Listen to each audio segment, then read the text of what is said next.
Hi, this is Becky Parkey with the Parkey Group, and I am doing my second video. And I promised that I would do topics based on therapy and coming to therapy. And my very first question has already come in, and it was a really good question. And this question was from Scott Anderson. And I'm going to read the question and then I'm going to give the answer. So, first, I just want to say that I have had this question from a lot of different people, and really, there's several questions in here. So, I'm going to read the question and then I'm going to answer it. So, the question is that how do you pick a therapist? How do you evaluate their usefulness and match to the problem that you need addressed? So this person says that he thinks that this is a really big stumbling block for people. Some people need a psychiatrist who can prescribe medication. And they want to know, what kind of therapy model to look for, if they have a certain kind of therapy model they want to use, like cognitive behavioral therapy, which is exactly what I do. But I want to be able to address this question. It is a really good question. Another part of his question says that he has a hard time being able to figure out how to basically go through the gibberish when you type in the internet, um, you know, therapists, how to find a therapist in my area. How do you look through all the different therapists and figure out which one is, perfect for you? And then another question is basically, this is the therapist in my area. What do I know to do? So, I'm going to address this in several different parts. I'm going to try to make it as concise as possible. The first part of the question is basically, how do you find a therapist that fits for you? So, one of the things that people typically need to know first and foremost is, do you have insurance and do you want to use your insurance? A lot of people have insurance that covers therapy. And so, if you do have insurance that covers therapy and you want to use your insurance, or if you work for a company who has an EAP and you want to use your EAP program, then you want to make sure to be able to use those resources, because people only have so much money. And so my first thing that I tell people to do is type in Psychology Today. So if you go to Psychology Today and you type that in, you click on it. You can just type in Google Psychology Today, and then you click on it from the first thing that pops up, and it will take you to the Psychology Today website. Then from there, you will type in your area. So I live in Las Vegas. So say you live in Las Vegas, or you live in a certain part of Las Vegas, like Henderson or something like that. So you type in your area, and then from there, hundreds of therapists will pop up. So the next thing that I tell people to do is just start clicking on the therapist names. But you're not even going to have to read through all the different things that they write. Not yet, anyway. So you're going to scroll all the way down to the bottom. And at the bottom, if you're wanting to use insurance, you're going to look and see if your insurance is named. So for instance, at the very bottom, there is a section that says Cigna or Blue Cross Blue Shield or whatever, or it will say cash pay only.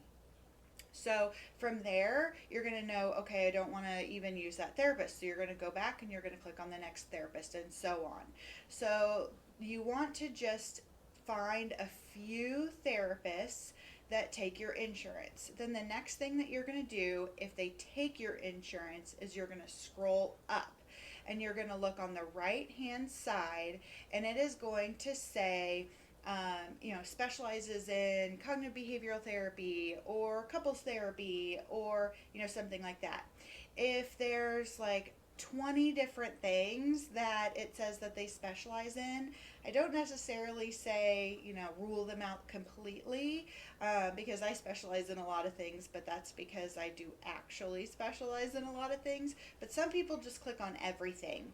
So what you want to do is see if they have certain specific things. Like, for instance, if you're looking for an adolescent therapist, then you're going to want to see if in their bio, now you want to read their bio, if in their bio they actually talk about adolescent therapy, or if they talk about having a history of working with adolescents, or what kind of specific therapy that they do. So, for instance, if they do evidence-based therapy, or if they do talk therapy, or that kind of thing. So if you have a specific type of intervention style that you want, then you're going to want to see if that's what they do. They may not say it in their bio. So if you get to the point where you see, okay, this person looks interesting to me, they look like somebody that I might connect with, that's when you want to give them a call and start asking them questions. So that's where you want to ask them, what kind of therapy style do you use? Do you use evidence-based therapy if you want cognitive behavioral therapy, that kind of thing. So that's what you want to do for a therapist. Now, again, there's several different types of therapists. There's marriage and family therapists, and they specialize in more couples and families. Although I do a lot of individual therapy, but I look at everything from a systems-based perspective, which I talked about in my first video, which means that if you come in as an individual, I'm still going to look at you like there's someone else or multiple people in the room.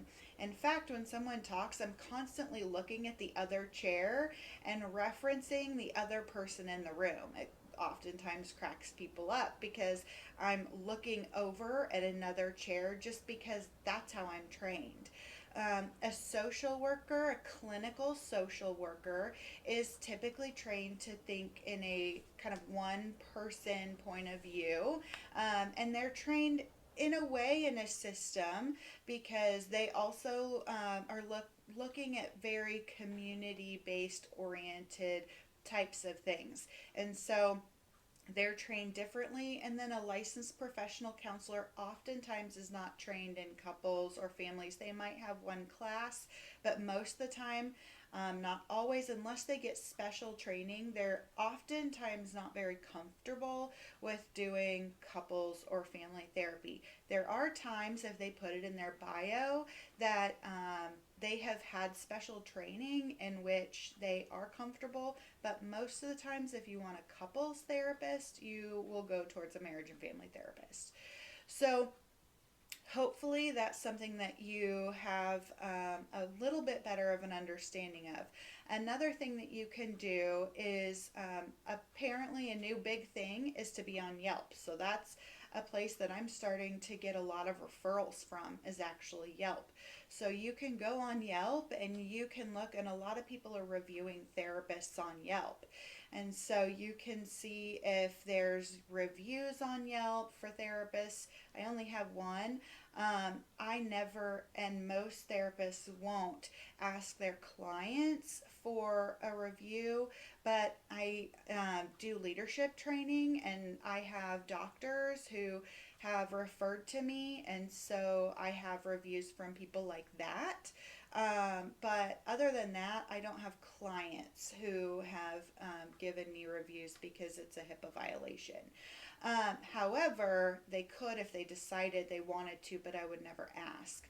So, as far as medication, how you find a psychiatrist is a little bit different.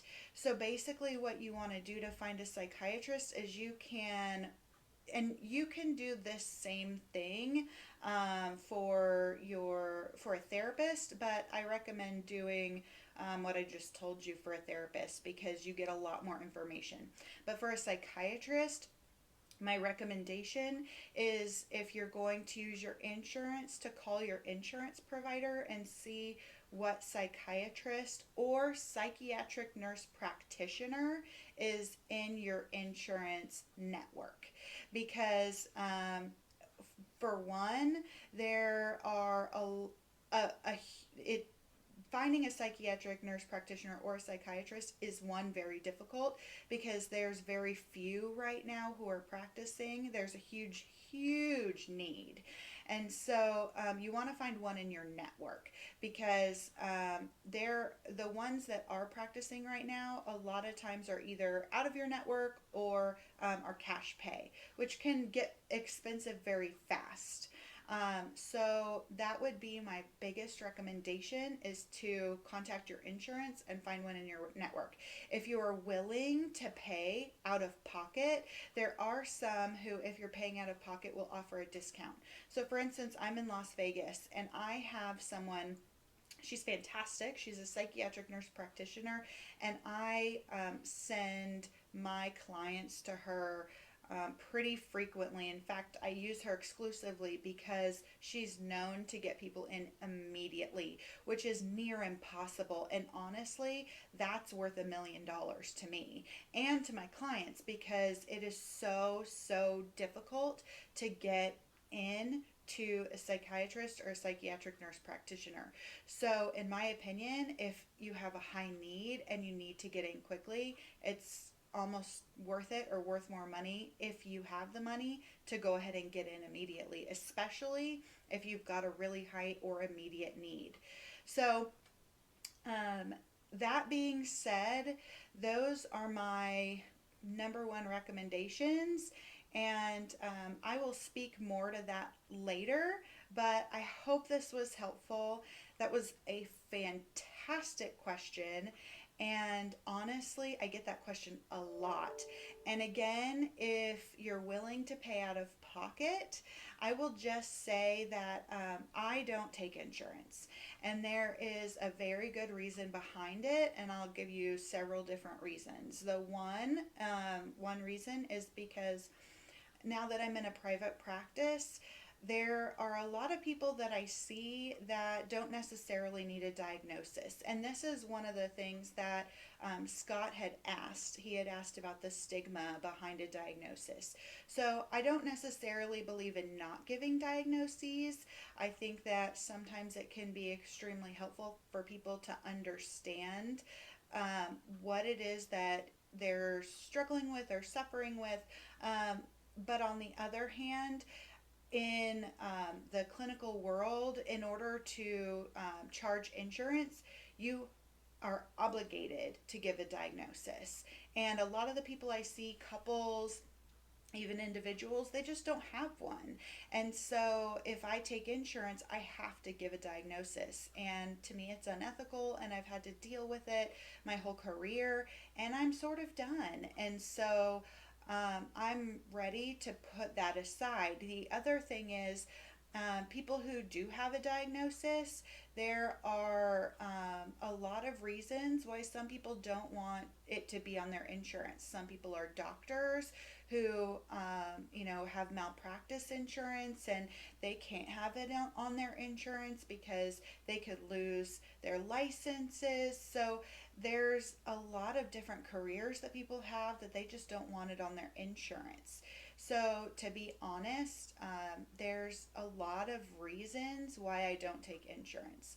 Another reason is some people just get it denied for no good reason, and then they have to pay out of pocket anyway, and it's a huge bill and a huge surprise, and there's no good reason why their insurance denied them. They just did.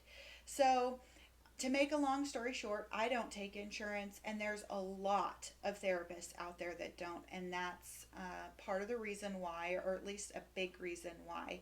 Also, it's a big hassle for therapists to send and fill out all the forms. Sometimes they don't get paid, sometimes they don't get paid for months. So, hopefully, this is informative and helpful for people to understand all of that information. Thank you for listening. If you have any more questions, please post them. I will be happy to answer any questions. I hope you have a fantastic day.